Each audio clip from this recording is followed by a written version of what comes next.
This podcast is proud to be part of the TalkSport Fan Network. TalkSport. Powered by fans. At Great Wolf Lodge, there's adventure for the whole family. You and your pack can splash away in the indoor water park where it's always 84 degrees. There's a wave pool, a lazy river, and a bunch of massive water slides, including ones your family can all enjoy together. They even have adventure-packed attractions, from the Northern Lights arcade to delicious dining, and you can't miss the nightly family dance parties. With 23 lodges across the country, you're always only a short drive away from adventure. So bring your pack together at a lodge near you. Learn more at greatwolf.com, greatwolf.com, and strengthen the pack. Yo, UK! At BetMGM, we give our players sports betting entertainment like nobody's business.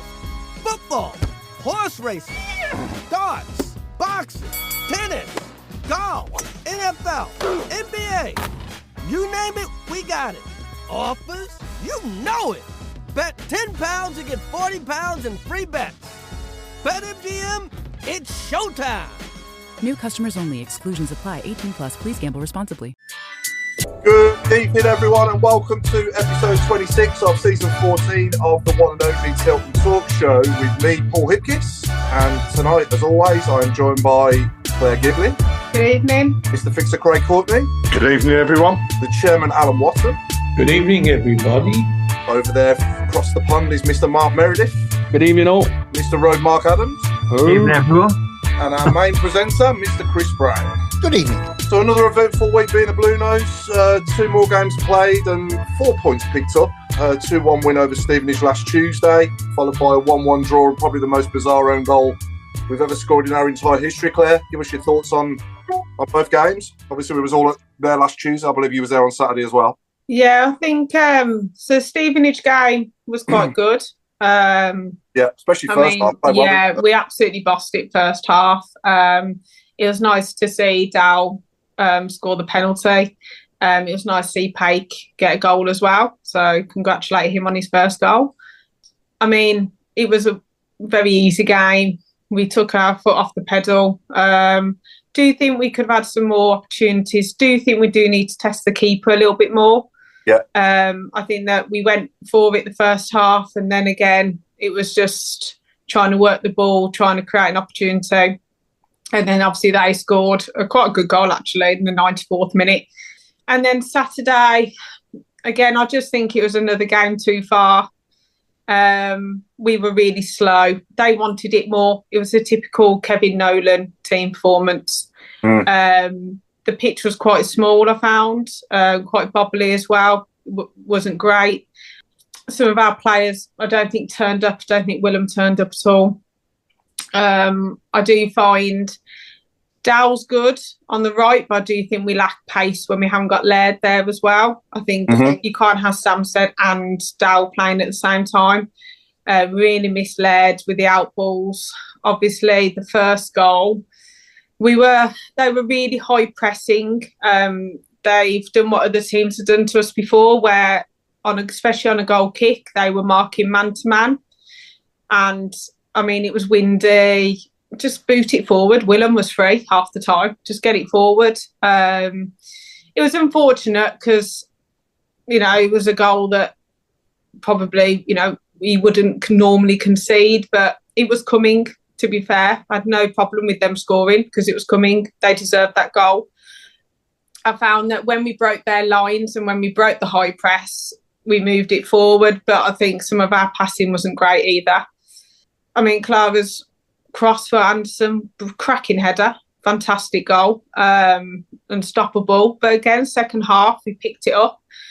We need to start taking our chances. I think that's a big thing now because especially as we're going into the championship, we're going to have to start taking our chances. We're not going to get so many chances a game.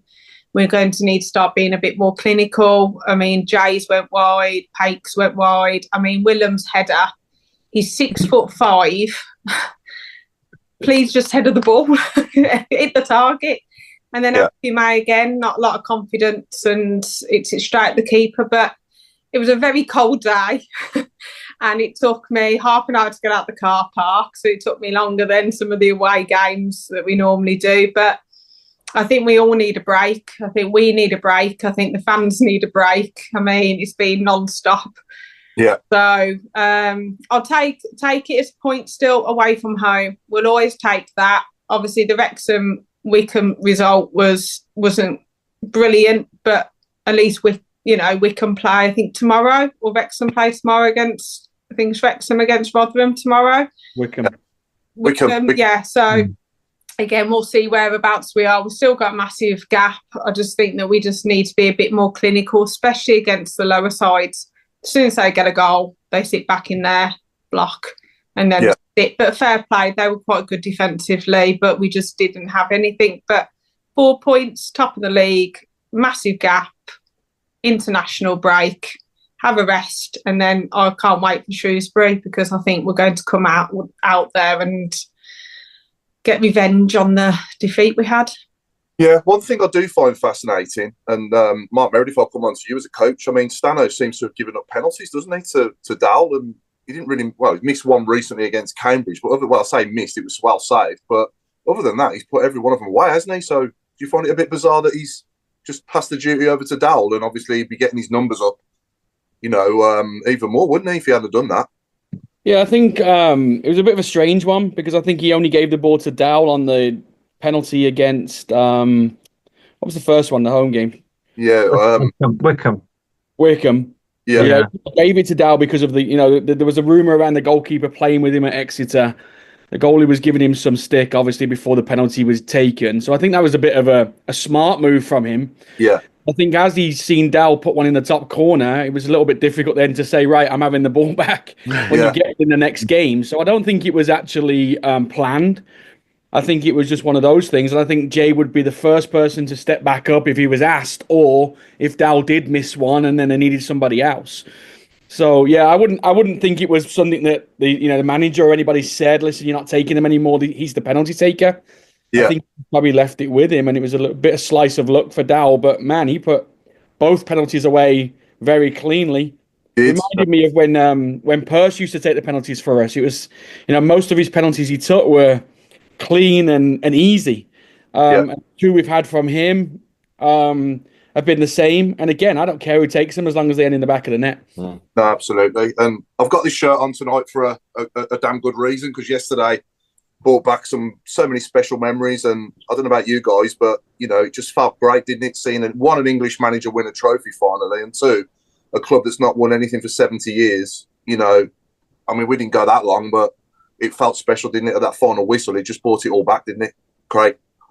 I got back from the ladies' game, caught the second half of the game, and I actually managed to catch a goal on the phone on the way back on the train, and then second half at home. But it was just like, you looked at the stadium, the noise that the Newcastle fans were making, the atmosphere that they generated, and takes you back to that game ourselves where, again, the underdog goes into the game where everybody's like, no, we're going to write them off. Everybody was like, Liverpool this, Liverpool that. The bookies, odds on money for them to do it, the same as it was with Arsenal.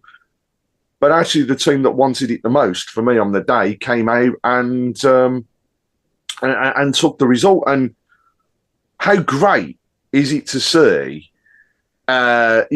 players that have in the past represented Birmingham coming up with fantastic performances, man of the match performance first of all, as well as the goal.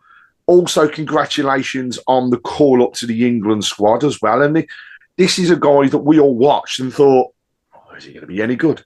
And there was a lot of negativity around him, but my God, he has come on leaps and bounds, and it was brilliant. And from a fan's perspective, it's always great to see the underdog win anyhow. But I've got to say, I was really, really chuffed for the Geordie fans, because I think they're a huge, huge club. And actually, not too dissimilar to ourselves.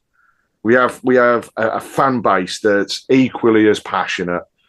And yes, they've got a bigger stadium and get a few more people, but there's nothing saying we could never replicate that.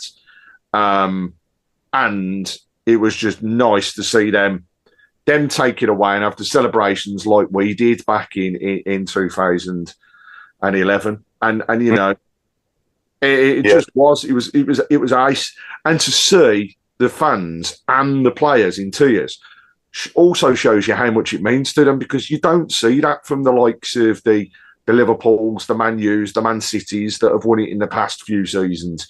You know, to them, that's a piece of silverware. Jobs are good and happy days. That meant something to the Newcastle players, and that's the other thing to take away. Yeah, they've waited such a long time for it, haven't they? And you know, so did we when we won it. I mean, the sort of odds on Newcastle winning yesterday were nowhere near as high as obviously us against Arsenal. No. You know, but yeah, I mean, on the day they thoroughly deserved it, and you know, Lee Clark as well. Let's not forget Lee Clark, our former manager, obviously Geordie born and bred, and massive Newcastle United fan, and obviously former player as well. So yeah. I actually messaged Lee after, congratulated him, and as you put on there, well done to the Geordie boys. It's great to see them win it. His reply back was plain and simple, thanks. That'll be you guys in 4 weeks. And then KRO. And this is a guy that's Newcastle through and through, but he's still saying, he's still got the sauce. We're going to do the same thing in 4 weeks. You know what I mean? That's just brilliant. Yeah, no, absolutely. So, yeah, congratulations to Newcastle United on their success yesterday. And obviously, Dan Burn, as you say, on his England call-up and getting that first goal. And he's one of the nicest footballers I've ever met as well. I mean, when he was at Blues, he came to visit my daughter when she was in hospital with, you know, quite a few of the lads at the time, 2013 Christmas. And, yeah, he was really, you know, really come across really well and really nice. Well, he was a lad then, wasn't he? He was like 22, 23. So yeah, he's, like you say, he's come on leaps and bounds, and he fully deserves his England call-up as well. So yeah, also want to say happy St. Patrick's Day as well to all our Irish followers and viewers as well. Everybody's Irish today, fool. Oh no. Everybody was in Irish. I'd say it was Irish in Birmingham yesterday. I absolutely love it when it's St. Patrick's weekend, because it doesn't matter where you go. There's a great atmosphere. They're outside the pubs. Everybody's laughing and joking.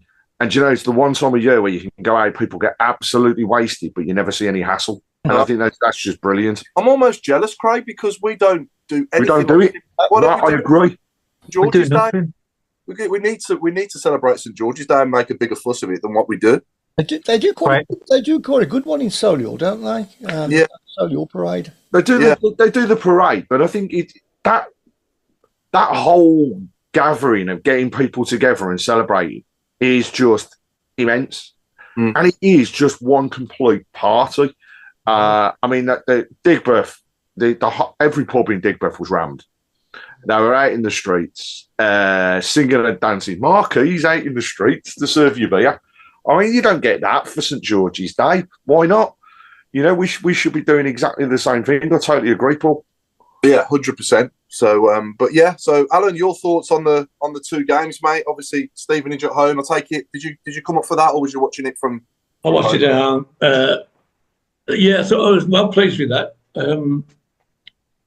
But from the 94th minute of that game till the 94th minute of Saturday, it was very, very, very disappointing. I agree with everything that Claire said. The reasons why it was disappointing, but it was disappointing. I thought about it. I know. I mean, Craig put a message on about negativity, and I understand that. But we've what did we plan to do at the start of the season?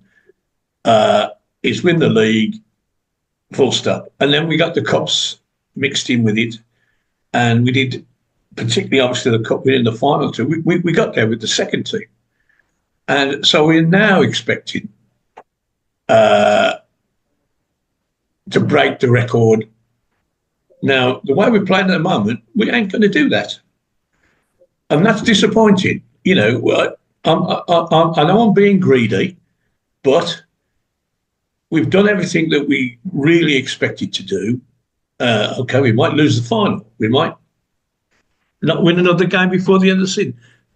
But we're now looking forward to breaking this record. And personally, I don't want to break it by 1. I want to break it by enough so it's never got close to again. And that's what, that's why I showed my disappointment on Saturday, because, we're not as good as we were 6 weeks ago. And there's and we all know the reasons for that, but it's so disappointing.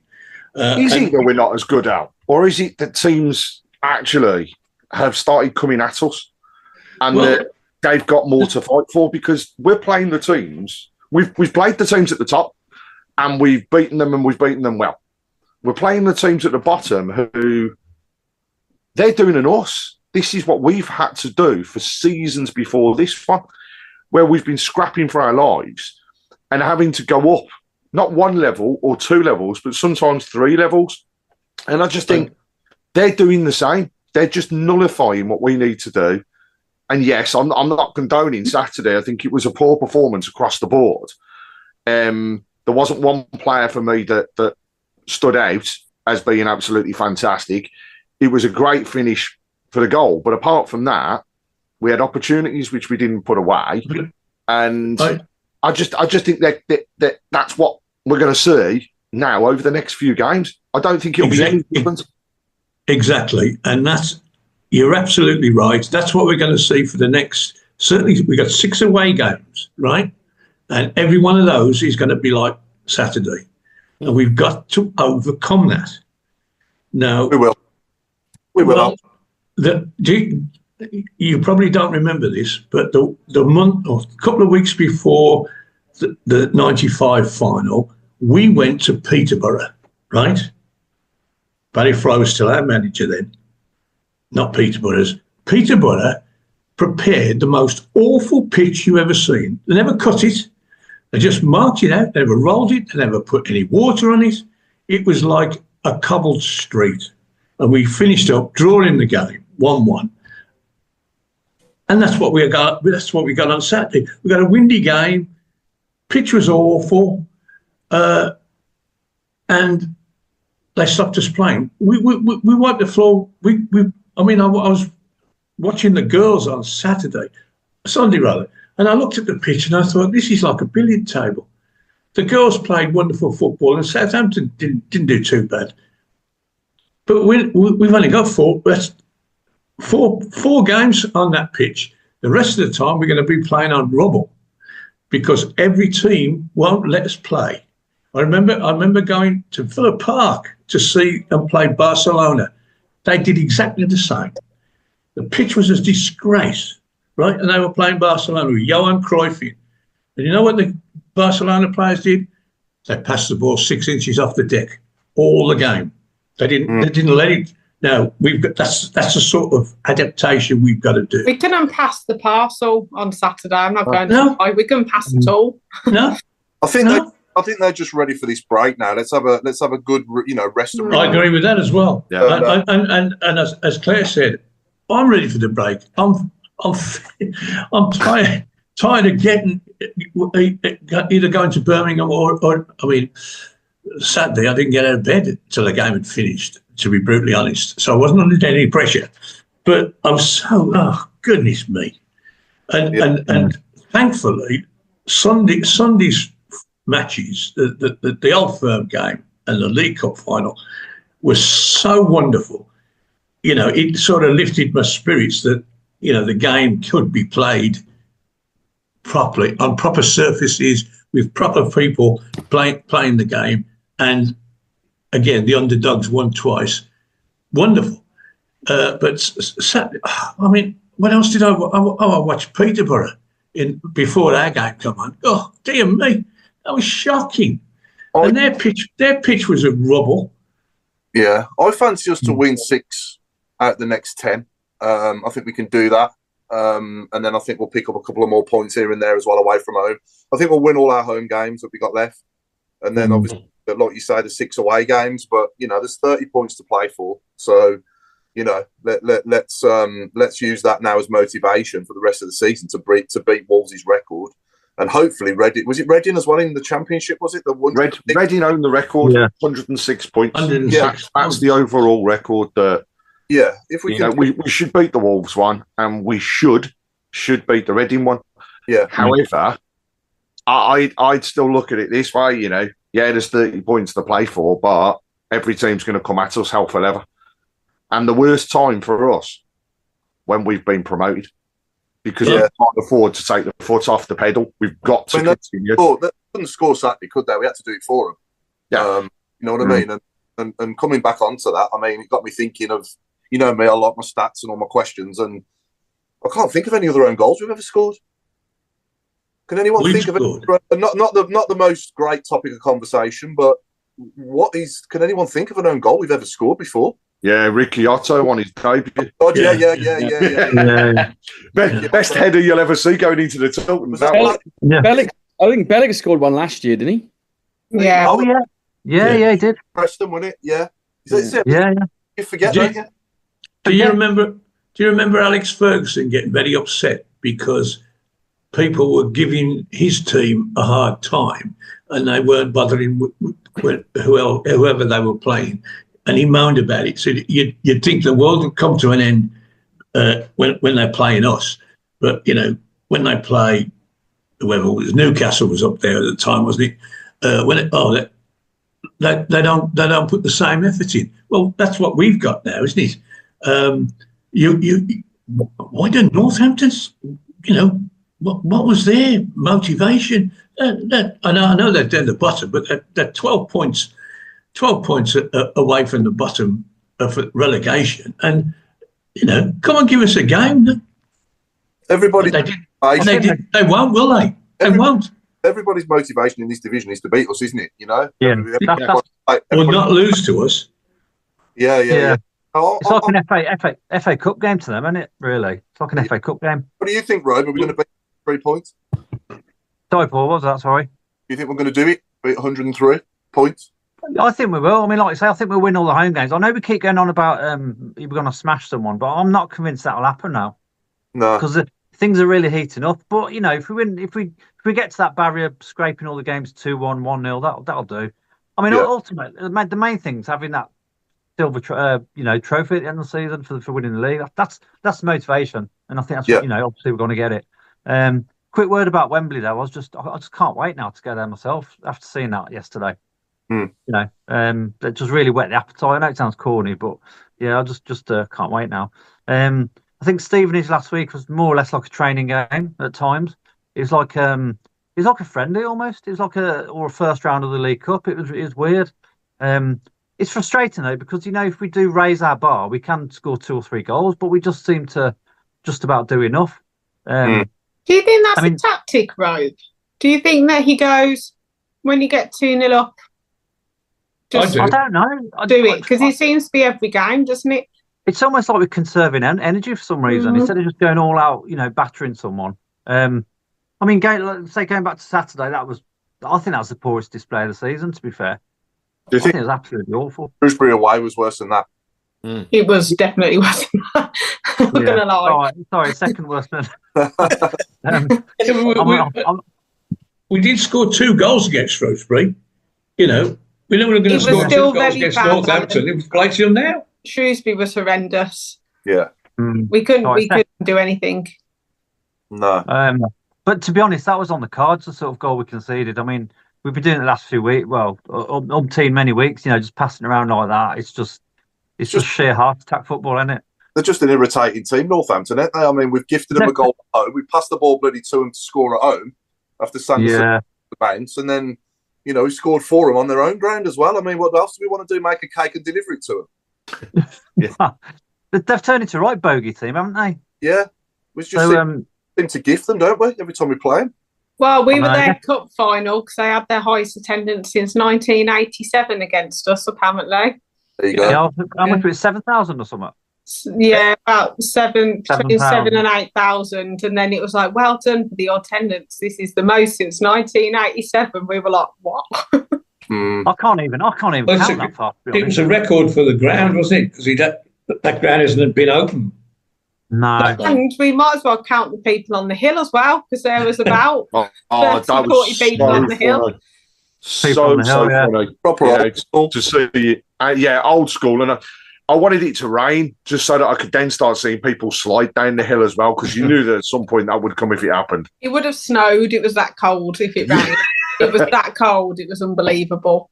Yeah. We need a. Let's hope it's a nice sunny day at Wembley when we go. But no, I think 4 points out. 4 points out of the last 6. It's not a disaster, but we do need to improve and we do need to increase our performance. And like you said earlier, Claire, start taking our chances more, and also creating more as well. And, he's put Mansfield straight back in and, up front. And I don't know if he's 100% yet. Is he quite from the injury against Bradford? But, I think he's still carrying. I think there's probably, if truth be known, a few players out there that are still carrying injuries. Yeah. And perhaps we're just battling through what we've got at the moment. But, just to put it out there, as and when it's done and dusted, all right, if we've got 4 games, for example, to go until the end of the season and everything's done and dusted, would you swap it about? Would you play the youngsters? Would you give them a go? Or actually, do we just stick with it and go, do you know what? We want to score as many points as we possibly can and as many goals, and we go for it. Because I'm the second option. Whereas I have heard people say, we've got to look for next season. Let's try some of these youngsters and see if they're capable. Well, if they're not capable in Division 1, to me, as harsh as it sounds, it rolls them out of the Championship as well. Because you've got to bed in, for me, in the lower divisions before you go up. There's always an exception. You always look at the players that have done it differently. So the Bellinghams, they didn't go out on loan. They just came straight in. They gave it a go. But they were an exception. They were an exception to the rule. Bellingham's a generational thing that comes along. Yeah. The question I would ask those people who said that, give me some names. Name names. Who are you going to put in? Give me a name. There ain't anybody. Alan's in the Sweeney. Eh? Do you know what is though? I think it's a shame because we've always had youngsters in the squad. Yeah. I don't know what's happened to my camera. And the thing is like, Jordan James came through, the Bellinghams came through. Who's the next one? Because we're going to need it at some point. I mean, Man United, I watched them yesterday after the final. I mean, they've got an injury crisis, but I mean, the youngsters that they brought on were quality. Like, they played really well. Just we were so known to having one of our own, and now that's the next big thing for me to come through those teams when we think about the youngsters that are playing. And I wouldn't be surprised one little bit if he's not part of our squad next season, is young Mr. Tatum, because not only is he scoring goals, but his work rate and setup across that team has also been phenomenal. And Fraser Higgins just said the same thing, Frank Tatum. Did he score the weekend? Did he score the weekend? No, I don't. He played, but he didn't score. He didn't score, but he was. I think he was involved in one, if not 2 of the goals. I like what I saw of the kid. Is it Beteka? Yeah, Beteka. Yeah, I was going to say him. He's been in the squad, hasn't he?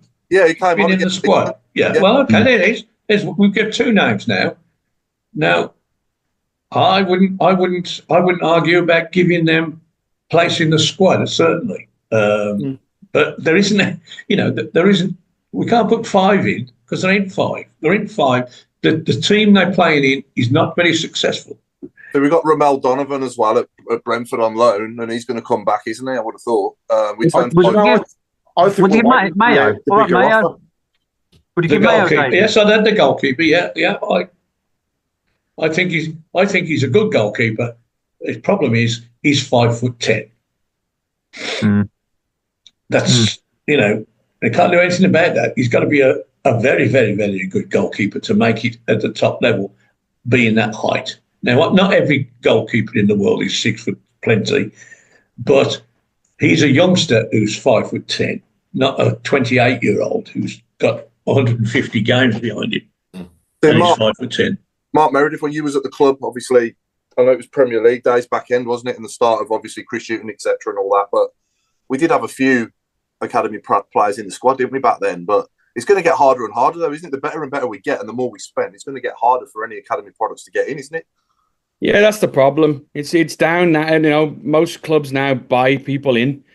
So a lot of these academy players are finding it hard. We're getting to the stage this time now during the year where a lot of these academy players are being released from their contracts, because I think it's the next week or so when they're told by their clubs if they're going to get renewed or not renewed, and it ain't worth giving these kids another year if your future looks like they're never going to get in there. So more and more of them are being released and going to so-called smaller clubs, which is good for them because at least they'll get to play.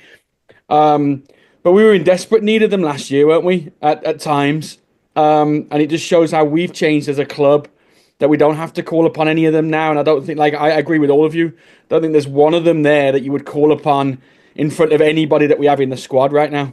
No, absolutely. But no, I mean, we've produced some good players that kind of helped us survive in the Championship over the years since the 2011 relegation. I mean, I think back to the likes of Mitch Hancocks and Callum Riley and Will Packwood and people like that, players that you forget even played for us, but they did a job, didn't they, when they were asked to?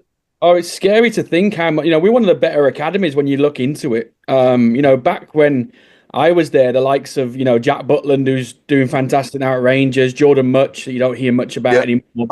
There's another one, Nathan Redmond, obviously. There's tons and tons of kids that everyone go, wow, actually they've had either a high career or you've heard of them and they play somewhere else. You're obviously going to go to look at the Bellinghams, haven't you? For instance, Birmingham's the making of both Bellinghams, and Jude's obviously the top of his game at Real Madrid, and there's talks now that Joe might be going to Chelsea next year. So, there's tons and tons of ability that we bring through. The unfortunate thing is right now is that I think they're not going to throw them into the deep end of League One. Because we have spent money and we have got a decent enough squad to do what we need to do. But I think if there was injuries, or for instance, when we play those 3 games in a week at the end of the season, depending on where we are and if we've already claimed promotion, you may see, a couple of the younger ones come in and at least get on the bench, I think. But we've still got Junior Dixon as well. Is he still? No, he went on loan. On loan somewhere, but he's still our player, I think, isn't he? Yeah, he's still our player. Yeah, he went on. But I think to be honest, Paul, I think he's only scored like 1 goal in 10. Yeah, he hasn't scored many at all. Yeah. I think he got a couple recently in a couple. It's not great, his record, but it's slightly better than that now. He had a bit of a burst in the last fortnight, scoring a couple of games. Yeah, I just with him.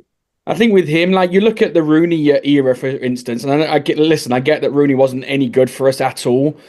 But for a manager who was one of the best strikers in England in his career, for him to turn around and go, this kid's not ready, he knows as a striker what you need as a striker.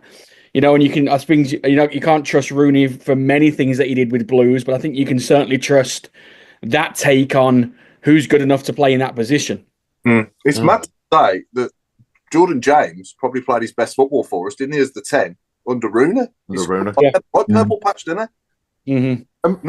Meredith, what difference does the Cat 1 status make? So we're obviously still awaiting an answer as to whether the club have gained Cat 1 status again. But in terms of the youngsters, embedding them in, as I understand it, when you get Cat 1, you get the opportunity to play stronger teams in what you class as your under-21s or reserve squad, however it wants to be called. But does it also make a difference, do you think, in terms of getting the players through? I think it makes a difference in getting players to the club, because I think, like every player, everyone's looking to be at the best, the best facilities, the best places with the best coaches and stuff like that. So I think if you're selling Cat 1 over Cat 2 or 3, then obviously you've got a better chance. In regards to the ability of some of the players, I don't think it's a massive difference. Like I say, Blues haven't been in Cat 1 now for the last few years, but I still see us as we still play in the Premier League Academy against the teams that are in Cat 1. And I still see us producing, pretty good players. And you've got Category 1 teams, got Category 1's academies like Derby County and people like that, again, no one would really think that those academies are going to be the best academies in the country, but that's what they are. And a lot of it is down to, I think, the facilities that you do, the coaches that you have within your organization and all that sort of stuff. I think that's what let us down, was when the Chinese didn't fund it and we lost a lot of what we had. Wast Hills was never the best training ground for the academy anyway. That's where I think we started to lose our status, but I don't think we've ever lost our quality, even when we did lose that. If we don't get it now, then I'm baffled why not, because I've walked around the site myself recently and it's absolutely amazing now. Yeah. They will get it, and now they've got the American owners and whatever else, and you've got people actually going in there and saying, yeah, we're backing this 100%. There's no doubt that they'll get it. I think the problem was the rumor was when the Chinese were there that they were going to cut the academy completely. And some of the players were even receiving letters. I know some of the players personally, even the younger ones, they're receiving letters saying that there may not be an academy anymore. They may go down the situation of just having like an A team like Brentford did. Yeah, which I think was a disaster. But that's what, and that obviously when the Premier League academies are looking at that, it was no brainer to get rid of us out of the Category 1 position. But I think fully by next year we'll be back in there and we'll be pushing kids back through again. Yeah, going back to Joe, going to Chelsea potentially, I do worry for him there, because you don't want him to finish up like, Danny Drinkwater when he went there, and Dewsbury Hall. And do you know what I mean? I know Dewsbury Hall came off the bench at the weekend, but he's getting very, very little football now. So you have to be careful sometimes when you make these moves, especially to clubs like Chelsea, because they don't seem to, they buy players and they just don't use them, do they? Sometimes, they don't play at all. Selfishly, I've got to be honest, I wouldn't care, because we've got a 15% sell-on clause of whatever they go for. I know it sounds really harsh, because I agree with you, Paul. If you move, you want to play. Yeah. But actually, we don't make the decision. The agent doesn't make a decision. The person that makes the decision is the player. So if they go, fee's been agreed, oh, yeah, I can get a decent salary, I'm going, they're going. Yeah.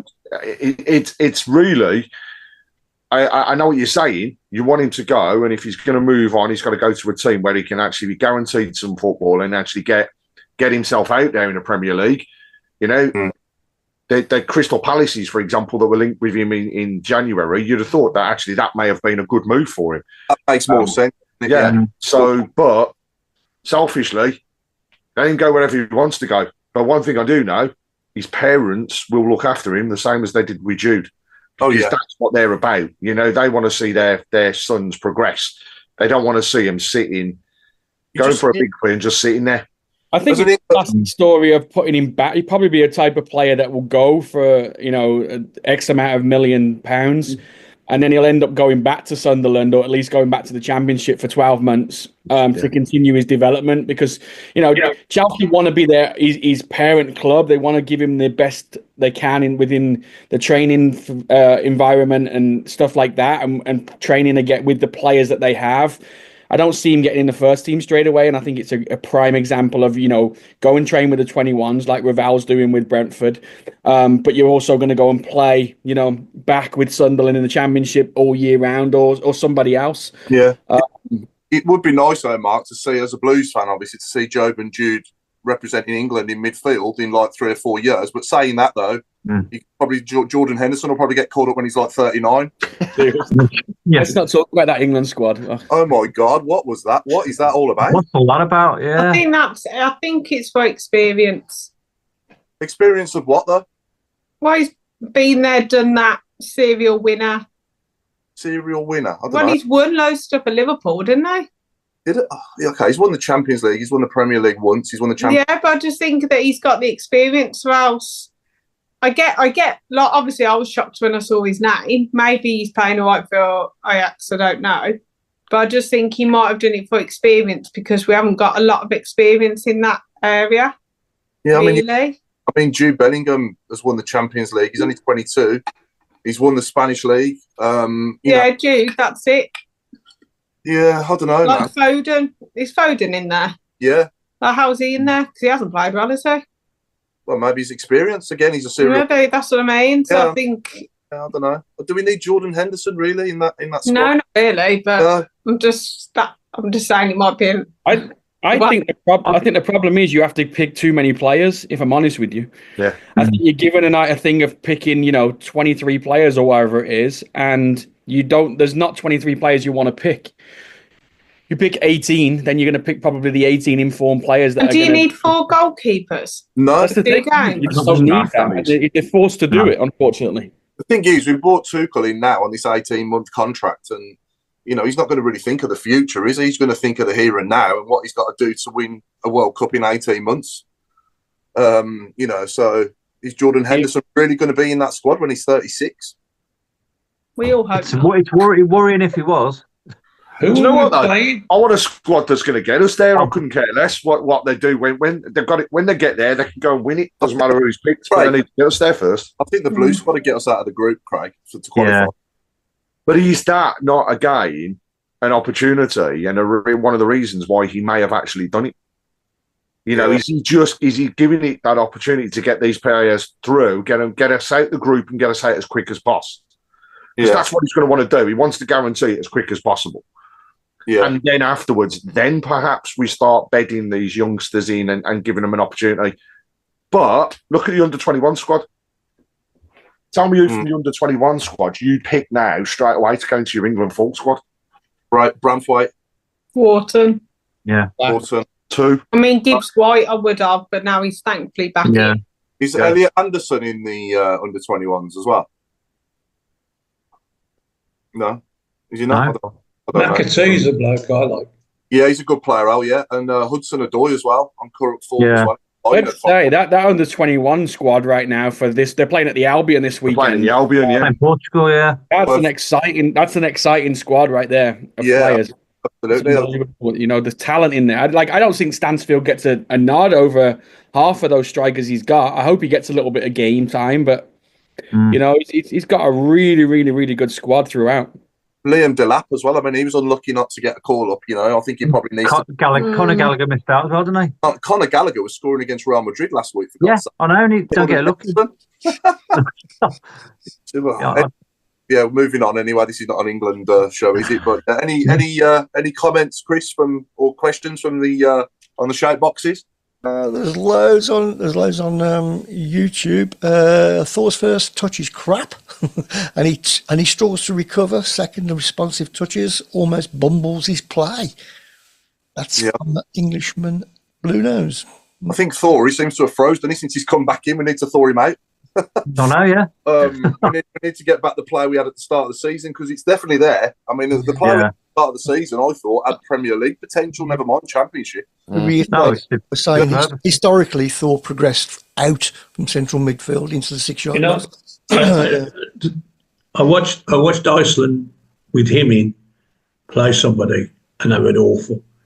And he was hooked before half time, and from that moment on, he's not been the same player for anybody. Do you think he's come back early, though? Because all of a sudden, he was out, and then the one time, all of a sudden, he was back. Yeah. Do you think he's come back too early? I think he's one of those players carrying. I really do think he is one of those that's carrying an injury. Because you're right, we haven't seen him as a player since he's come back, and he was rushed back into it as well because we had the injury that resulted in him coming on for that longer period of time. I mean, he's in the first game back in the squad, and then he hasn't been really, I won't say droppable because he was, but there hasn't been, I don't think, that type of player to kick him off at the moment and to keep him away. This rest period. I would have Dowell in the middle. I would have played Dowell at 10. I would have played Hansen on the left and Hansen on the right. Yeah, that's a shame. I don't like Dowell and Williamson together in the same team. I think one or the other for me. They're both very similar to each other in a way. Yeah. But I'm not giving up on Williamson altogether, though. I do think that he's only young. He's got potential. There is a player in there. So Championship will see the best of him because he floats into some areas and he does make a difference. I just think that I mean, is he being picked for Iceland? Yeah, I think so. Yeah, he's picked. Yeah, so maybe he might just need some time away. Yeah. Anyway, faces and then get back in. Yeah. Mick Graves has said exactly the same thing there, Claire. He's just announced you're the best of the Thor in the Championship. Yeah. You get the higher you got leagues, the more time and space you get on the ball, don't you? I think a few of them be like that. To be honest, Paul, I think there's a few will be really coming to their own next season. The only thing that will be different though is the pace of the Championship will be quicker than League One. Well, because obviously you're up against better quality players, so hopefully you need more pace. 100%. Oh yeah, absolutely. Yeah. If we are going to make a marquee signing, for me, I've said it on here before that for me it'd have to be a right winger. I'd love us to see. I can't think of one off the top of my head, but it would be nice to sign somebody that could play down the right with pace. That's as good as Jay is through the middle. You know what I mean? We need someone who can shoot and cut in. Because like Hansen the other day. Yeah. He got like half a yard, just hit it. What that he can bounce off anybody. We might have somebody running in, and then he would cut back and pass it back, and it was so infuriating. If I could bring one player back from the past into this team now, it'd probably be Seb Larson down the right, or Chris Burke, or someone like that. Somebody perfect like that on the right that can cross the ball, score goals. Cuts in on his left, can score with his left, can score with his right. And they're both far too good for this division. But so is Jay. You know what I mean? You can kind of like bring them in and sell the project to them, and they can be with us for the future. But unfortunately, they're both in their 40s now. There is one player that's caught my eye this year, but you'll shout at me when I tell you his name. Where he played. It's the lad at Rangers, Courtney, the Moroccan. He is something special. Okay. He does cut in on the left and he scores goals. He's probably the weakness he has got is he's got a right foot for standing up, basically. But he or somebody of his ilk would be perfect for us. Yeah. Perfect. Okay. Also, good to see Tom Wagner at 10 Downing Street, Craig. Indeed. Yeah. It just goes to show that, we don't have to have things thrown in front of us all the time to know that stuff is actually progressing with the new stadium and the sports quarter. And I think it's fair in the current environment to say, he's talking an awful lot around not just the sports quarter and what that's going to bring, but he's on about the city as a whole and the transportation. There's just so much that I think has got to happen for this, that if we don't hear anything and we're not told this is what the stadium's going to look like, this is when we're going to start, etc., don't panic. It's brilliant that he's just putting himself front and centre. The mayor of Birmingham is going with him. That first of all is a good sign. Because when you think about what's happened in Manchester and Andy Burnham getting involved with, the Manchester United bid and everything else for their new stadium, when you get that sort of backing and when you get those people behind you, that's when you'll see more momentum. Jokingly, the amount of people that have been saying, next thing, Wagner's going to be Lord Mayor of Birmingham. It's because of what he's trying to do. But actually, he's trying to bring the best. He's trying to bring the best to Birmingham, full stop. The city is going to benefit. And as long as we don't look like the Butlins in Birmingham, as Manchester United's new stadium looks like it's going to be the Butlins at Manchester. It's as simple as that, But, brilliant to see him there. Also good that it made all of the press. It wasn't just local. The national press are taking more and more and more of an interest in Birmingham now than ever before. I'll say that. Whenever there was trouble, they used to be there, but they've never done it in the good times. And now they are beginning to latch into that. But the other thing is, Wagner's still about. Yeah, we don't see him as much down at St Andrews, but that's because he's on to big things. He's trying to build something now where it's just going to be absolutely huge. It's going to be superb when it is done. And we as fans will be involved. They've promised that from the very outset. They're not just going to design something because they like it. They want the fans' involvement in it. They want the fans' input. It will come.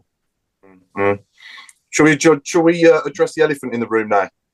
Oh, God, hang on. Let me just get the popcorn. Elephants, all right. I know which one we're talking about. We've got a few animals, haven't we? So I'm not fully in touch with this. I'll be honest. I've been pretty busy this last couple of weeks. So Claire or Craig, the floor is yours. You can tell us, for anyone who might not know what's happened, obviously in relation to the OSC and I believe the club we're using, is it Northfield and Redditch OSC to was it to well, I'll let you take over. Craig, the floor is yours. Right. So I'm going to say, first of all, as an OSC lead, last Wednesday was one of those days that I never, ever, ever want to have repeated because it was extremely tough. But the club made the statement and explained that they had invited and asked the Northfield and Longbridge group to be part of something that they were planning at Wembley. It was. It wasn't Redditch then. I'll stand corrected if it wasn't. No, Redditch were not quoted in there at all. It was Northfield and Longbridge. Okay. And within that statement, it was arranging something at Wembley that was to be a surprise for the fans on the day. Now, I can say I was asked by people, not just in my group, but outside of it, what's the surprise? I don't know. I don't want to know. It's a surprise. So, whatever it's down to is whatever they were planning. Now, there were multiple screenshots from social media put out there, of which it just, it escalated, didn't it? It exploded over a very short space of time in regards to the things that were there. The one thing that we can say is the club made the statement. Nobody got priorities. Nobody was taking control of tickets. Nobody was given, tickets to just give away to people willy-nilly. They were season ticket holders that were asked to be part of whatever it is that is being planned. Now, that's what the club put out there. Now, I understand totally the frustration because people were seeing these different things being put out there, and it was across every single social media channel. It didn't just stop at that, though. It was WhatsApp. It was normal text messages. Right, me alone, in the space of 3 hours, 380 messages hit my phone. Right? But... Yo, UK! At BetMGM, we give our players sports betting entertainment like nobody's business. Football, horse racing, darts, boxing, tennis, golf, NFL, NBA. You name it, we got it. Offers? You know it. Bet £10 and get £40 in free bets. BetMGM, it's showtime. New customers only. Exclusions apply. 18 plus. Please gamble responsibly. Did you know that parents rank financial literacy as the #1 most difficult life skill to teach? Meet Greenlight, the debit card and money app for families. With Greenlight, you can send money to kids quickly, set up chores, automate allowance, and keep an eye on your kids' spending with real-time notifications. Kids learn to earn, save, and spend wisely, and parents can rest easy knowing their kids are learning about money with guardrails in place. Try Greenlight risk-free today at greenlight.com/listen. To clarify, again, to go back to the announcement that was made, they were asked to be part of something with the club, and it was season ticket holders only. It was 200 fans to be involved. That was the message that was put out. That's what we've been given as an OSC as well. In terms of other things, yes, there was an awful lot said.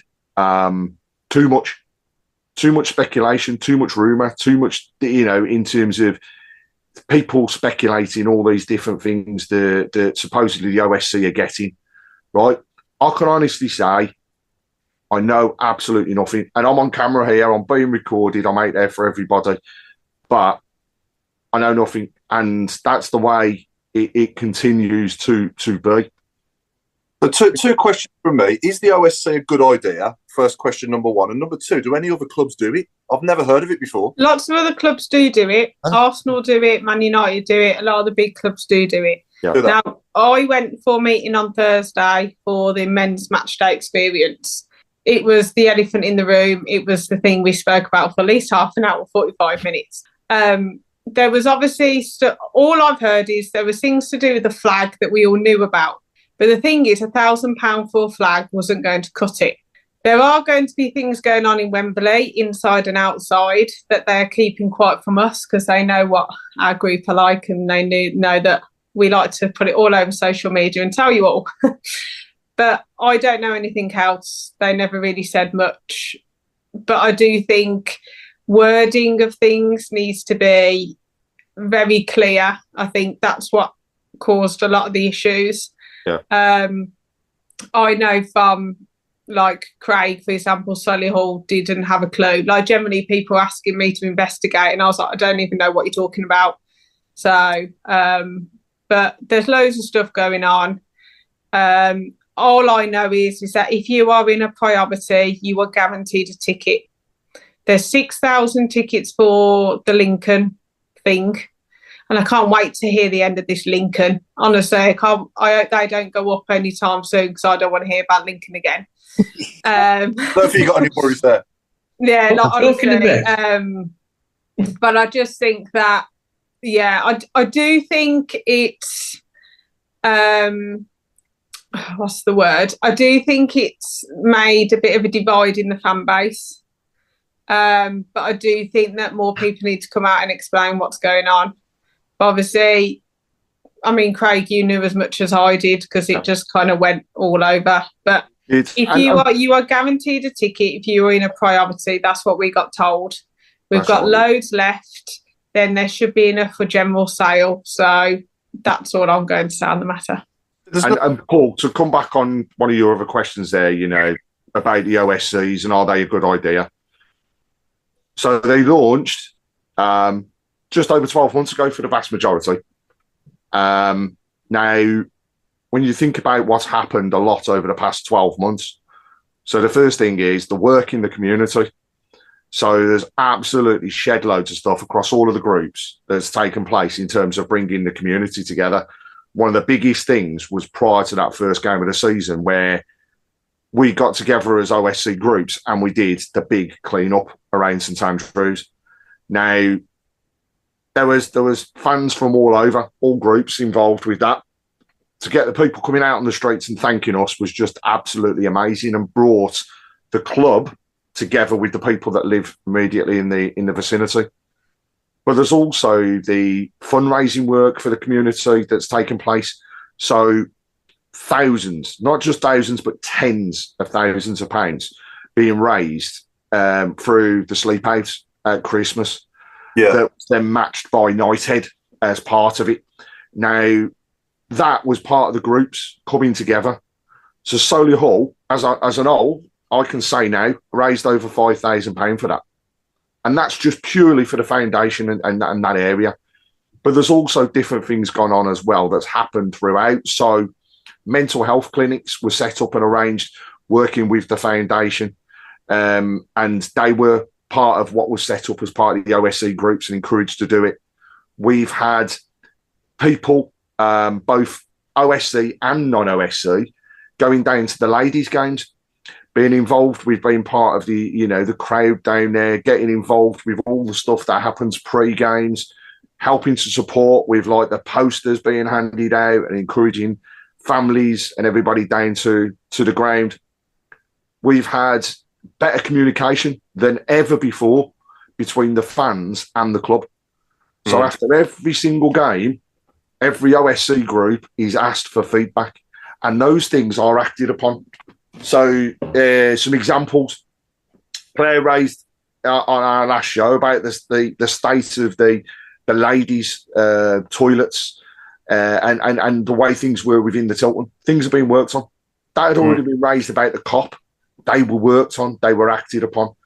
The sound system right? So at the start of the season compared to where we are now, the same system is not just 10 times better, it's 100 times better. And that came because there was constant feedback. The foods and the drinks, the stuff that happens outside, the involvement of the club around half-time entertainment and the people involved all becomes... Trying to get the shed back. We want the shed back, yeah, we do. Oh. But also, the other thing is, I can honestly say, I have never, ever felt more part of the fan base than what I do now, because we get the opportunity to bring people together. So I guess one good thing, Craig, as well, that comes out of that, there'll be people that go down the Blues with their dads, their moms, you know, and they would have lost someone they love that they go to the Blues with. And I guess, you know, on the back of the OSC, you know, they've probably met new people that they'll go to the game with. I mean, me now, I can't go to Wembley with my dad or my daughter. Do you know what I mean? Because my daughter's on a school trip on the 13th of April, and my dad is at my uncle's 70th birthday. So I'm going to be riding solo or going with them. I could go with some mates, but, you know, the family I sit next to have kindly offered to take me with them. You know what I mean? So things like that, we all come together, don't we? And I do get that. I do get that side to it. But I just never heard of it before this season. That's all. It's massive, absolutely massive in the likes of Man City. You go to the Man City ground, and on one of their stands, as you're walking in, it's basically got the names of all of their supporters clubs on the stand. That's how big it is to them and their massive involvement. They're like, when you look at their structure and where we've started to where we are now, we are still learning. We are only 12 months old. Some groups are not even 12 months old.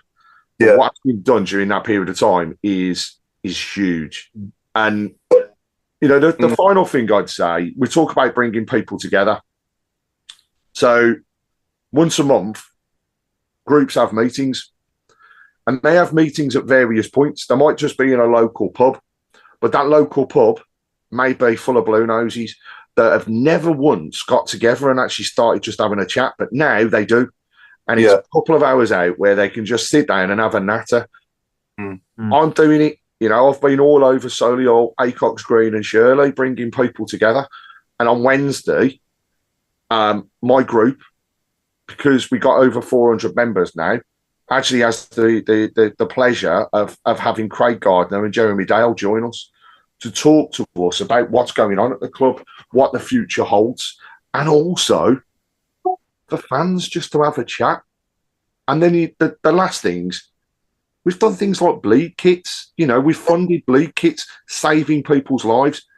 Next month, I'm going to be doing, and we'll be the first of the groups before it goes out to others, to do training on the use of defibrillators, CPR and bleed kits. Now, that could save somebody's life outside the ground, but also it could save somebody's life as they're walking outside of work. It's something you pick up that's there, that's given to people for nothing. So the OSCs, not just because I'm leading one, and I'll talk to anybody about it, they are great. They have worked. We have made mistakes. There's not one person that will say we haven't made mistakes. We have made mistakes. But there's one thing, we learn from them. And with the support and continued backing of the club, the OSC will become bigger and better. It's over 5,000 members now in 12 months. It's across the world. People that have said to you, have we got supporters in Kenya? You'd have gone, don't be so stupid. We have a supporters group in Kenya. We have Dallas. And we have just all me. over the States, Canada, South Africa, France, Germany, you know, Denmark, Sweden, Thailand, Japan, Australia. Is it just you in there, Mark, in Dallas? No, there's a couple of us. There's about 6 of us now, I think. Yeah, really? Yeah. We're growing, mate. Brilliant. But I'm always free to talk to anybody around the OSCs, and please just reach out, because I'm happy to run through any of the details, support where I can, and hey, you know, like I say, it's about bringing people together, about travelling together, drinking together, and just being fans together, and it does work. Yeah. Thing is, Craig, whenever I ring you just cough and cut me off. Yeah, that's because you're not part of my OSC. Yours is on a bar as well, mate. Oh, fair enough. Well, let's get a drink out of it. Anyway, how do we follow that then? Chris, you got Barnett's? Yeah. Just before that, there's a good one from Dave Twine. Has anybody seen the post that Brentford FC have started? Every seat counts. If a season ticket holder misses 4 games in the season, they lose the right to renew their season ticket. Wow. Yeah, Man United got that as well. Really? You'll be surprised. So when we sometimes talk about, like, obviously all the initiatives, there are so many seats that, like, literally there's more people who go to each individual game than get a season ticket than you think. And there's so many people that have bought a season ticket but never been. Really? Like, yeah, and it's more than you actually realise. Like, we were shocked because we were like, oh, you got a season ticket? And they're like, yeah. But there's so many people that actually just buy game on game and will spend 30 quid. Yeah. But I think there's a lot of people that buy a season ticket and don't go. Yeah. No, yeah, there is. Well, there's people who live abroad do that, don't they? They just let us, you know. Obviously, I got to come in here. The reason I buy a season ticket, because I'm an old age pensioner, for 270 quid, right? I only need to attend 10 matches and I got my money back, right? I've paid. So 13 matches to me are free. Now, I don't make anywhere near those 13 matches. But the reason I still do it is because we have a season like this where it says on my, the deal is you can go to as many games as you like, right? And there's a seat always waiting for you. And if by any chance we get into a big game, like a final or a semi-final or whatever, you, as a season ticket holder, first on the list. Now, that's the agreement I've lived under since I had a season ticket 40 years ago. Obviously, in those days, I used to attend every game. But still in the back of my mind was, well, I'll keep buying it because one day we might be in a final. And certainly we were in 2 back in the 90s. And I had no problem getting a ticket. Now, same deal, still the same season ticket, still says the same conditions on it. I'm having all this trouble. Now, a lot of that is because I'm so far away, and like you explained about the being able to print the tickets and all that, but nobody's told me that. You've told me. It was on the app. It was on all the information the club sent out. And also, I'm 74, darling. I don't do just read what it says and then contact the ticket office, then they can help you. Yeah. But when you ring the ticket office, you are 145th in the queue. Then if you get a call back, they'll phone you back in half an hour. I was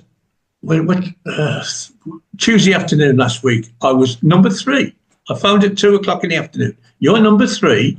I waited half an hour and it never changed, right? So I pressed the callback button, never got a return. 5:10, still hadn't had a word from them, and I was a 3rd, so I've got no chance of being 43rd, have I? The problem is when the system goes wrong, and are they picking on me? No, they're not picking on me. It's just your bad luck, to be honest. But it's so annoying. I was number 1 in that queue for the Arsenal game.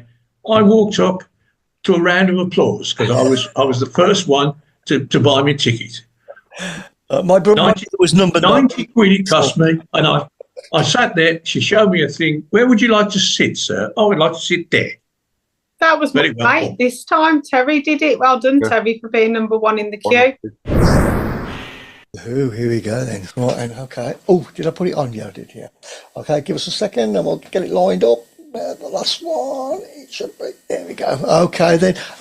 This is an interview from about might be 5 years ago, but here we go. So it probably worked for me, but I was certainly sort of it wasn't all on my terms. So. Richard Beale.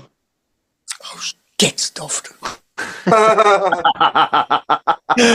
Sorry, he's a good friend of mine. I was going to say, let's give somebody a chance. Yes, I had to get stuff. I didn't know the answer. Okay, you got a quiz for us as well.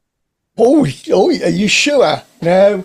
We want the jingle. We want the jingle. I've got the jingle. Yeah, Jingle's on for next time. By the way, we're not on next week, but we're on the week after. Oh yeah, we're having an international break. Yeah. I'm going to take a week off to watch Jordan Henderson. So top of the league at the moment is Paul Hipkiss. So on 3 points, which is what you've got to try and beat. Okay, and I've named the quiz the universally challenged. What is the quiz? I don't think I've ever done the quiz on Oh, here. you haven't done it? Of course. Okay, so Mark, you were off as well, so you don't know. Basically, I won it last time, didn't I? Yeah, no, yeah. It's fingers on buzzers. Now, what I was going to do, I was going to give you all an individual buzzer. Like I was going to give Paul was going to say "Unbelievable."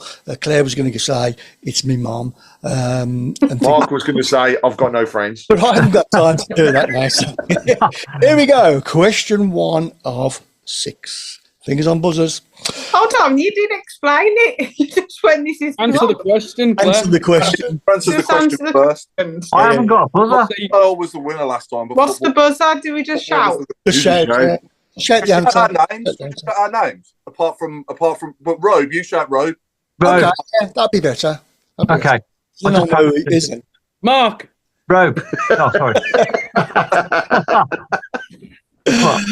Right, are you ready? Okay. Yeah.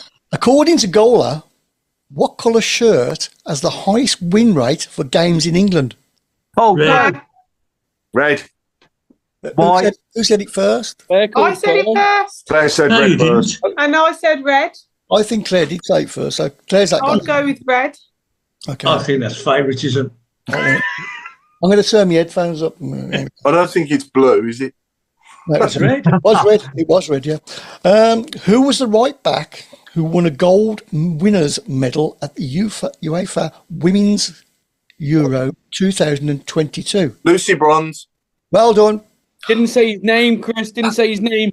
Yeah, it doesn't count. I was going to say Lucy Bronze, but I was like, I think we're going to drop that. So whoever shouts it first. Yeah. Browne. Question 3. Quiet, please. Which TalkSport presenter began his career in the media reporting on Peterborough United? Oh, Alan Brazil. No, what's his name? The ginger-headed one with the glasses. He's Blanca. Adrian. Adrian, get him. Well done, Paul. You've done it again. You're 2 points. Come on, the rest of you. Richard Beale. Question 4. Who rented Brendan Rodgers' house from him after he was sacked as Liverpool manager? Well done, Claire. Straight in. What did you say? It's 2-all. It's 2-all, this one. Lippity Clop. Here we go. Whose mum said, "Why didn't you just blast it there?" after missing a penalty at the Euro 96 semi-final against Germany? Southgate. It was Paul, I'm afraid. Paul, you got it first. By a whisper. What's a mum? Right then. That's a good point, actually. We don't know what a mum is. Can you explain, please, Chris? Can you read it again, please? Mum, yes, I didn't mind. That's better. Thank you. Here we go. Last question. By what name is the West Stand at Old Trafford host to the most... Stretford End. Stretford End. Alex Ferguson. It was Claire. It wasn't Claire, it was Craig, sorry. Oh. Well done. No. So Paul wins, Claire second. Again. And Craig. Rogues last, as always. I'm going to throw a rogue last 15 in. Go on. Because we've got 2 weeks off. Okay, then. I want to know anything to do with football and breakfast cereal. I'll start us off with Snap, Crackle, and Clop. How about Declan Rice Krispies? That'll do. Yeah. Well, that went down well, didn't it? Yeah. Richard Beale. That was Richard Beale. Where's that tumbleweed gone, man? Is it? Got to give the listeners a chance, though. That mind you, it's still very quiet. Nobody's coming yet. Yeah. Is it anything to do with breakfast? Anything to do with breakfast cereals and football? Cereal? I only know two. JJ Cocoa Pops. You must have had more than 2 cereals, Al, in your life. Come on now. I've had lots of things in my life that I can't remember the name of. I've been waiting for this one. So Ian Clayton, you do get it. You are the first and won't be the last. We've Dealey had a bowl of cereal. David Granola. I love that. That's a good one. Cereal. David Granola. What's called out? I'm questioning granola being a cereal, though. It is a cereal. It's a breakfast cereal. No, it's not. What is it in America? It's a granola. Granola's cereal. It's a breakfast, isn't it? Yeah. And if you eat it at tea time. David Weetabix. Kellogg's, Phillips. It better be a cereal after What about Shrewsbury Fibre? As in Robin? Yeah. What about Phillips for Calvin Phillips? What about Muesli Clark? Shreddy Lundberg. Shreddy Lundberg. That's clever, that one is. Or are these coming from your mind? These are coming from lots of different... Look at face. Google and Siri are doing absolute wonders. I've got 4 names with cereals. I do this every time because I don't think of any. Titus Brambled Eggs from Andy Boner. That's definitely not a cereal. Can't we just do breakfast? All right, anything to do with breakfast then? Anything you'd have at the breakfast table to do with football? Okay. I can't think of one. Whilst they're coming through, I'm going to talk about the ladies. Yeah, I was going to do that, Craig. That was next on my list. So, another hard-fought win yesterday. Some beautiful football played at times yesterday. Southampton put up a raw fight, though. So, second half of the game really brought it to us, but a penalty and a decent header in the first half helped us over the line with 2-1 in the end victory. Keeps us top of the table. Not just that, but the Lionesses, God, it was gut-wrenching. They scored again late on. They're the Wickham of the ladies' division. That's what I'm calling them. But they're scoring late on. So they got their win. So it keeps them just behind us. They've got a game in hand, but we do have a much better goal difference. Now, yesterday was, again, a great game for getting families and groups, schools, various different other football teams as well, down to St Andrews at Knighthead Park to watch the game. So again, thank you, Claire, for your school's support. But yesterday, Claire's team was just part of us. Claire's school was just part of 450 people that, again, to come back to the OSC, actually, we arranged for those people to come down to the game and to enjoy it. We're BetMGM Sports and Casino. We know things aren't always golden. That's why we offer you the tools to keep your place safe. Set timeouts to always ensure you take a break when you feel like you need it. Set reality checks so you know exactly how long you've been playing. And set deposit limits to help control what you spend. Stay golden with BetMGM. Play responsibly. 18 plus. Also, the games, and then what the kids do, when they came in, it's all the entertainment outside. Then when you get inside, I was handing out the posters of the players. What people didn't realise is the difference that there is between a ladies' game and a men's game. And that's the family atmosphere, first of all. Still really strange to walk out with a pint in your hand and be able to sit in the stands. But also at the end of the game, the huge difference is it's not just a group of players that will walk around the pitch, clap the fans and walk off. They actually come and interact. And seeing the smiles on their faces, Amy's face as she walked around shows how much people getting down to the ground helps to support and promote and increase not just the attendances, but the following full stop of the ladies' game. So watch out for some further incentives leading up to the last 2 games at St Andrews Park, and St Andrews United Park. We've got Durham in a few weeks' time, and then what could end up being the key match. Last game of the season, 4th of May, 2:00 kickoff. We are playing the London City Lionesses. So there, a moment could come into that game and we could be equal on points. They could be within touching distance of taking the title away from us. We could be in touching distance of taking the title away from them. Swings and roundabouts still to come. But the 4th and it of May might be the awards then as well. It may well be. So it's going to be 4 points clear. Huge. It could be huge. And that, let's not forget, one place, to reiterate, one place to get up into the Women's Super League. And not just that, some key decisions still to be made as to whether relegations happen from the Women's Super League over the next few seasons, or actually whether they freeze relegations but still allow teams to be promoted to increase the amount of games and the amount of teams in the league. Same for the Women's Championship. But we don't want to be there. We want to be in the Women's Super League, and we can do that by having everybody's backing. I said yesterday that I'd love nothing more than to go into that last game of the season, either with it secure or in our hands, and actually having St Andrews full. It can be done. We took over 30,000 people to Wembley for the FA Cup final when we were there. So there is no reason why we can't have those people down there. And it's not expensive. £8 for an adult, £2 for a kid, right? So come down, get the support, watch out for the offers and the incentives that are run for schools, clubs, charities, trusts, associations.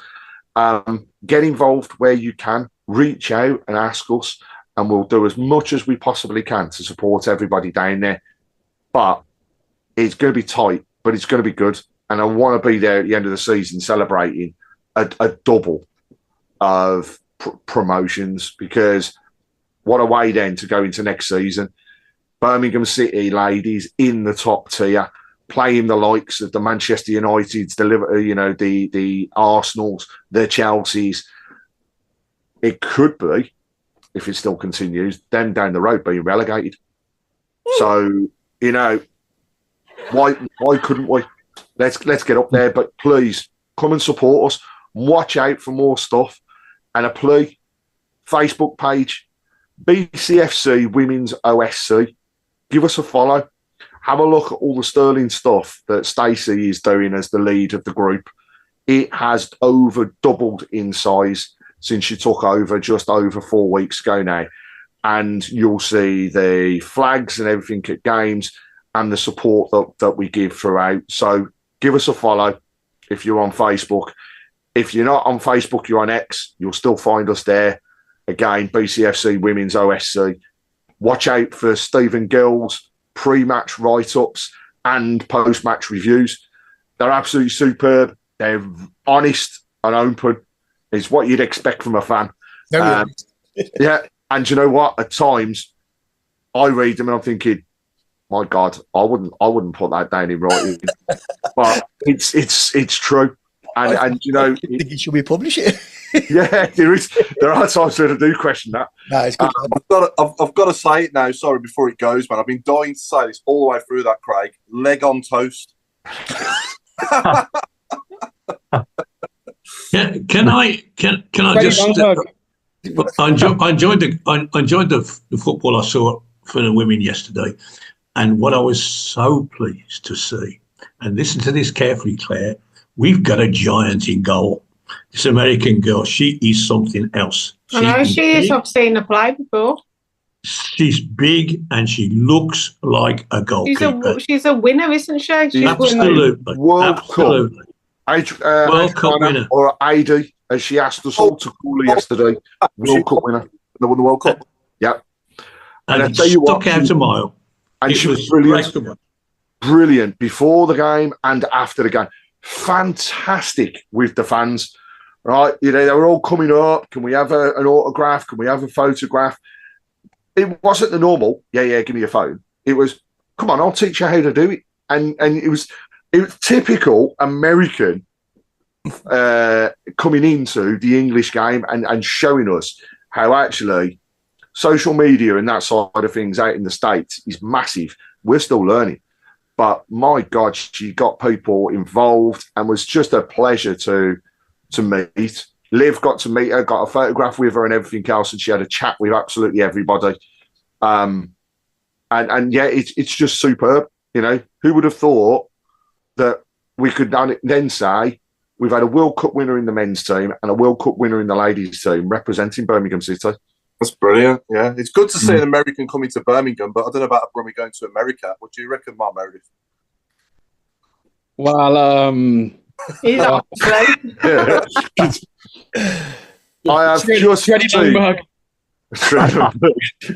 have just I think we might have the winner here from Pete Taylor, by the way, which is avocado Dominguez on toast. Yeah. Predictions then. So we got Shrewsbury at home Saturday week. I'm going to start us off. I think we'll have a good rest, and I think we'll win 3-0 in the next game. Rob? I'm going to go 2-0. I think we'll keep a clean sheet. Yeah, 2-0. Claire? I was going to say 3-0. Alan? 3, yeah. Mark Meredith? 2-1. Craig? Shrewsbury at home, we owe them, and I still think it's a team to take a tanking. So I'm going to go for 4, maybe 5. Yeah. And last but not least, Chris? Yeah, it's got to be due, hasn't it? Yeah, I'll go for a 3-0. Okay, that'll do. Go through some of the message board now. People have now begun to they're woken up to pick up with their stuff. They've definitely woken up. We've got Pete Taylor with Golden Jordan Grahams. No, I like that. That was brilliant. Ian Clayton said Barry had a greasy fry up. Andy Bono has gone for Eric Black Pudding. Andy Bono has also said he'd rather have a sausage than an egg. Dave Reynolds with Liam Porridge. Well, that's a good one. So we've had Weetabix again. Declan Ricicles. We've already mentioned avocado Dominguez on toast. Chris, you're going to shoot me, aren't you, for doing this again? Yeah. There's no more coming through, but some of the score lines. Shrewsbury beating them. Bill Mint said 4-0. Mick Greaves said we're going to win 8-0. Yeah, that'd be nice, wouldn't it? And we've also got the Ulster BCFC supporters. Good evening, guys, and good evening to you as well. Their match prediction is 1-0. We don't need to go full pelt, and we'll rest what we can. Oh, crikey. It's 8 o'clock. Is it? Is that the final whistle? Was it? Hang on. That's gone quick, that hasn't it? That's flew by that. And we haven't even mentioned the special guest, so we'll save that until after. But watch out, there's a good one to come. All I'll say is we have a very special guest coming on leading up to Wembley the Monday before. Very special. Okay, so we've been the Talk Show. Thanks everyone for watching. I've been Paul Hipkiss, and it's good night from me, and it's good night from Claire Giblin. It's good night from me, and it's good night from Mark Meredith. Oh, it's good night from me, and it's a good night from the chairman. I'm going to get this wrong again. Good night. God bless from me, and it's a good night from, what's this bloke's name? Oh, Mark Adams. Who are you? Good night from me, I suppose. I'm last and I'm always least. Yes, have a good week. Look after yourself. You're not last. You screwed it up now. Before, I was going to hand over to Chris. Oh, God, I hope I am last. You're not last either. Oh, you messed that one up as well. I must notice that. I must keep noticing. Okay, it's a good night from me, and it's a good night from Craig. Hey! Right, saving the best till last, and it's a good night from me. Have a great fortnight off. Enjoy the first Thomas Tuchel England side, even though it's got half the players we wouldn't have selected. But come on, England, and speak to you in a fortnight's time. Do you reckon he's on a wind-up, Tuchel? Do you reckon he's picking that squad because he's German and he just wants us to lose? It's chocolate. It's just like chocolate as he does it. Agent Stupid. No, he phoned Robe and he asked Robe who he'd pick. He did actually, yeah. I'll put the phone down. If I was Germany manager, I'd probably still pick Lothar Matthäus and Jurgen Klinsmann. They're probably faster than Henderson. Oh, and on that, I'd have half a loaf of toast at breakfast. Ah. Hey? Take your time.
I think Zoom's playing up, to be honest, because I can't get my normal camera to work, so I've got camera 2 on today. Weird.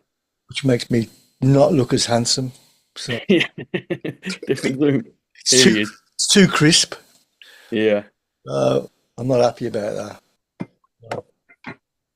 What, Paul? Yeah, all right, Chris. I'm here now. Yeah, good. Yeah, no, on my phone it said you joined the meeting, but it wasn't showing on the actual meeting, so it was weird. That was. Yeah. Strange. Right, Claire, or Mark? Hey, buddy. The other thing is fancy going to the pictures on Saturday afternoon. Then if it's not very nice. Yeah, I've got to go. Yeah. Bye. Yeah, we'll go to the pictures. We'll go to pictures, Jill. No problem. Yeah, I'd go to the pictures. What are you going to see, Claire? Are we going to see Snow White? Oh, go away. I'm going to take me as well. We're going to I go. didn't know it was on mute. It wasn't on mute. Are we going to see Snow White? I want to go and see the Bridget Jones movie. Oh, You get- Claire, what are you doing? You've got the magic stick. Well, Yeah, yeah, but popcorn. it's not up there, Craig. It is. It is. Is it? Oh, I tell you, Yeah, Mum, it is. Yeah. I missed your mum this morning, Claire. I missed I've Oh, got some brilliant. things to ask you, Chris. Hold on. She messaged me. And She said, I had a present for her as well. could you ask Chris if he enjoyed his lying? Yeah. And if his brother had sorted his tickets. That's another story, that is. Got to do her shopping, so that's why the food bank stuff was a different day, because I forgot to do it last week. I missed it by 2 minutes. I've got that food here ready for you as well, Chris, at some point. Yeah, if I get a chance to pop up. I take it nobody wants to buy my Trevor Francis concert tickets then? No. Unfortunately not. Third order. Lights are a bit expensive. Alexa, turn on bedroom. Why is Craig on black and white? I'm Oh, there he not. is. I'm not. I have to ask Alexa. I have to ask Alexa to turn on the light bulb. Oh, it's on cinema, Claire. Did you just say, Alexa, turn me on in the bedroom? Turn on bedroom. Dirty. Well, what can I say? It works a treat. What's She it always on? says yes. Cinema. Yeah, at the bottom of the list. Is it? I probably using your should say. Craig, are you using your mic? Yeah, is it not working properly? Don't sound as good. Maybe it's just not Hold on close. a minute. Cinema collection. No. Oh, knackered, man. What's it on, Craig? Under movies. Here on the movies, cinema collection. Is that any better, Chris? Yeah, it's all right. It's okay. You know me, I'm just perfectionist. What's not right? He's saying my microphone sounds not brilliant. That's all right. That's okay. We'll live with it. I'll make you sound good. Don't worry. Always, never a problem. You know, like, Who's I've gonna- got whether it's connected now, the right thing. Yeah. So Talking of women's toilets, all right, Rob? All right. Hello. we all Is said, he in one of them now? Do we have to No, talk no, about no. it now? Can we No, I'm not. No. Just call me Lou. That's fine. You're right. No. Hey, Rob, the Wembley scarves are out, buddy. I thought you'd have one hanging up by now. I've seen that on the thing, but apparently what's worrying me is all the merchandise is selling out, apparently. Yeah, I'll knock you up and knock off. Oh, yeah, it is on. I was in the shop today uplifting the mats that they were trialing. Oh, yeah. There's loads in there. There's absolute barrel loads rope, yeah. Because when I read that, my mouth went dry. unless your name's Mark Adams, at which point they fully sold out and you're barred from going in. And you can't take a mat. You can't take a mat to Wembley. That would look stupid. I don't know, Paul. Have you thought about having the mats put in Wembley, mate? I think we should just lift them and stick them out the front so that we can, clean our feet before we walk in. Yeah, why not? I'm up for putting a mat anywhere, mate. You ain't got to ask me twice. There's loads of stuff going on in fan parks and stuff at Wembley. Is that like what sort of stuff? The box park, I am desperately hoping at the box park they do what they do for Newcastle fans. Do you know what? Fair play to them. It did bring a tear to my eye. I was like, I know how you feel. Craig, I can't find this film. It's definitely on there, Claire. No, it's not. That's made about the boy. That's not the new one. It is. That is, isn't it? The one. That's the new one. That's the new one. Yeah. Call yourself a Bridget Jones fan. Mad about the boy. That's right. That's a new one. Yeah. What was you going to go and watch at the cinema, Claire? I don't know, but do you know what it is? It's because I've got no Blues on this weekend. I don't know what to do. I'm having to sort things out because I don't know what to do. Like, what do normal people do on a Saturday? You know what you should have done, Claire? You should have had your hen do this weekend. Yeah. Don't, because Yeah, you should have. Yeah, but I didn't know though when I thought. No pressure or anything else. Well, I've got work on Monday, so that wouldn't help. At least I've got 2 weeks to get over it. So sorted, right? I know what I'm watching with my mother on Sunday. Then. Have you sorted your travel yet, Claire? No, I'm getting my invite for my hen do to tell me where I'm going because my maid of honour knows how worried I am. Well, can I just say and they then I cancelled can then the decide. strike. Rob, I can't believe you don't want to buy my Trevor Francis concert tickets, Rob. Are you already going? No, I'm not going. He wants you to donate them, Paul. You know what he's like, mate. He'll be the first one on the list when you say they're free. Yeah, if you'd have turned around and gone, I've got some merchandise, one of which is Trevor Francis tickets, he'd have been snapping your hands off. No. It's I can't make the thing. Actually, Craig, when's the coach money due? For you? 1st of April. Okay. That's the day before my birthday. You got mine, Craig, didn't you? I did indeed. Rob, end of the week, officially. But all right. I'll send it later. If you want to just pay it next week, it's fine. Have you seen about Scott Wright? He's out till 2026. Yeah. It's got to be ACL, that has. There's no other injuries to Mark that would have kept him out that long. We might not see him again then, might we? I don't think. Yeah, he might be finished. Oh, no, we got blue scarves up, Wembley ones. Yeah. I saw them. Robe. Well, good evening, everyone. I have a Sussex supporters badge sent to me today, and I would like to thank those gentlemen. We got tickets then. Do you need a flag? I don't need a flag. I have one ticket ordered. I haven't seen any sign of it arriving. It's and I'm not going to 2 weeks. They're all digital, Alan. All digital. 2 weeks beforehand. And also, you'll get it an email. You've only got an email yet until they send them all out. We sold 16,000 tickets on that Friday. How many we sold altogether? You have to take your phone. Your phone. How do I use a digital ticket? Basically, you'll be a QR code and you hold it up to the thing and it will let you in. Just do that at the turnstile and it'll go. You can print it when it comes as well, so you can print it on paper, but you just can't. They're not going to give you a paper ticket. Because I don't like it. I sit and swear at people every day of the week when they are queuing up at a train station with their phones and it goes deep, deep, deep, deep. And I'm standing there behind me with a ticket, can't get through. So I don't, I will print my ticket off here, but I ain't carrying my phone. If I lose There's it, a lot I of get people stopped. that are going to get them printed. One of the lads at the meeting said he had 15 to get, and he's got 15 paper tickets he's got to print. That's normal. In normal, yeah. And we've got to say happy St Patrick's Day, happy birthday, Pake. Oh, it's Pake's birthday. Yeah, didn't you know that? Come on, Road. Well, it's not for fun. No. No, you don't. Yeah, we agree. Even I didn't know that. Who are we saying happy St Patrick's Day to? All the Irish. The Irish. Oh. I mean, we don't have And the Scottish, like.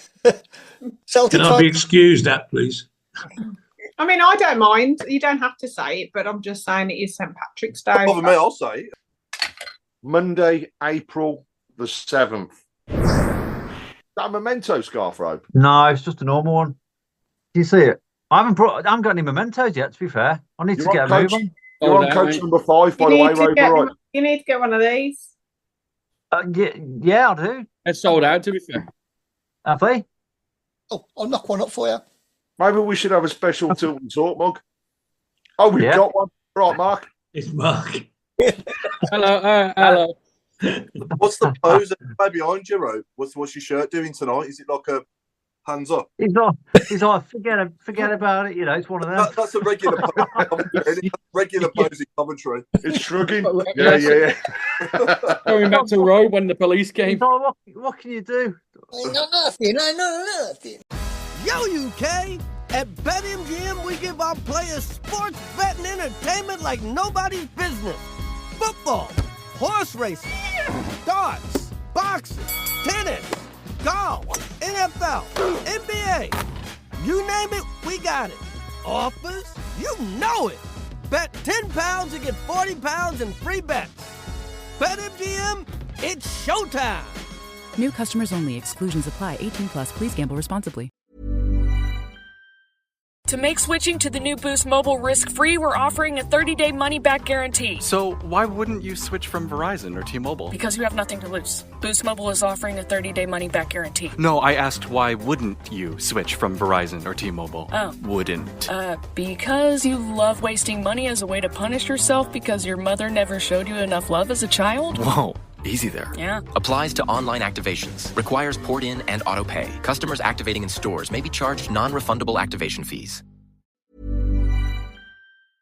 This podcast is proud to be part of the TalkSport Fan Network. TalkSport.